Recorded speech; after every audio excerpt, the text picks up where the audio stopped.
In the endless plains of Yellowgrass National Reserve, nestled deep in South Africa, a young wildlife officer named Elijah began his morning patrol just as the sun peeked through the early morning mist.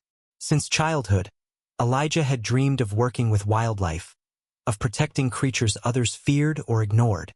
Now, as part of the South African Wildlife Protection Service, that dream was real. Each day, before setting out, Elijah meticulously checked his rugged 4x4 vehicle, making sure he carried enough water, antiseptics, and backup medical supplies to handle any emergency.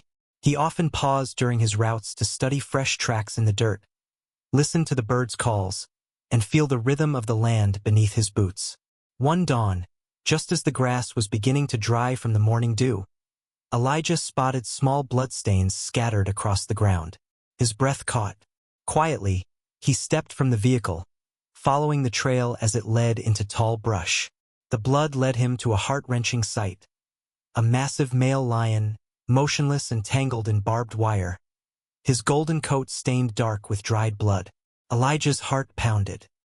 He approached slowly, medical kit in hand, speaking gently to the wounded creature. The lion weakly lifted its head, eyes tired and dim. The wire had cut deep into its flesh, across its shoulders, its back. Elijah knew he had to act fast but calmly. Sweat trickled down his face as he reached for a pair of wire cutters. Clip by careful clip, he freed the lion, all while whispering soft reassurances. When the final strand fell, Elijah gently cleaned the wounds and wrapped them as best he could. Then, with a quiet reverence, he named the lion Zuberi, which means strong in Swahili.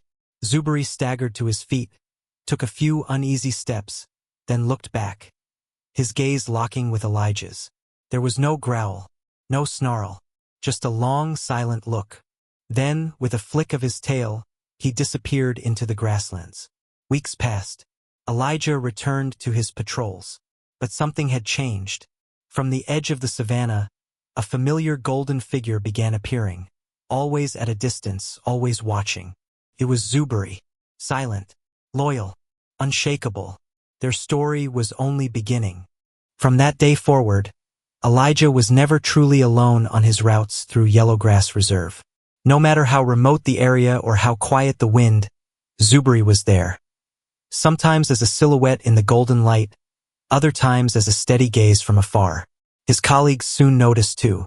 At first, the presence of a wild lion shadowing a ranger caused concern. Was it a threat? A sign of danger? But Elijah calmly assured them, he's not here to hunt. He remembers. And in time, they saw the truth. Zuberi never showed aggression. He didn't roar. He didn't stalk. He simply followed, faithfully, like a sentinel of the plains. Word of their bond spread through the reserve. Rangers spoke about it in hushed tones around campfires, and visitors whispered in awe when they saw the lion sitting quietly behind Elijah's vehicle, never closer than necessary, yet always there. Then came the drought. During one of the driest, hottest summers on record, a herd of elephants, desperate from thirst, became aggressive, storming through the western stretch of the reserve. Elijah was among the rangers assigned to evacuate nearby tourists. But in the chaos, he became separated from his team. Alone, standing atop a low ridge with only broken trees and dry reeds around him, Elijah realized with dread that the elephants were charging straight toward him. The ground trembled beneath their steps. Dust rose in thick clouds. Their trumpeting cries drowned out every other sound. There was no cover, nowhere to run. And then, a roar, not just loud, but thunderous, piercing, defiant. It was Zuberi, charging from the side like a living arrow. He threw himself between Elijah and the oncoming elephants, his teeth bared, his body tense. The elephants hesitated, shocked by the sheer force of the lion's courage. He roared again, louder this time, as if daring them to come closer. The largest elephant lowered its head, ready to charge, but Zuberi didn't move. He growled, swerved, and maneuvered between the massive beasts, distracting them with just enough fury and grace for Elijah to escape toward higher ground. He turned just in time to see Zuberi still standing firm, golden mane rippling in the wind, a wild king refusing to bow. Eventually, the elephants retreated, exhausted. Zuberi collapsed, panting heavily. Elijah sprinted to his side, dropping to his knees. "You're okay. You did it," he whispered, resting a trembling hand on the lion's mane. Zuberi blinked slowly, bruised but alive. With immense care, Elijah lifted the weakened lion into the back of his vehicle and drove him straight to the reserve's veterinary center. The news spread like wildfire. A lion saves the life of the ranger who once saved his. Veterinarians treated Zuberi for exhaustion and minor injuries.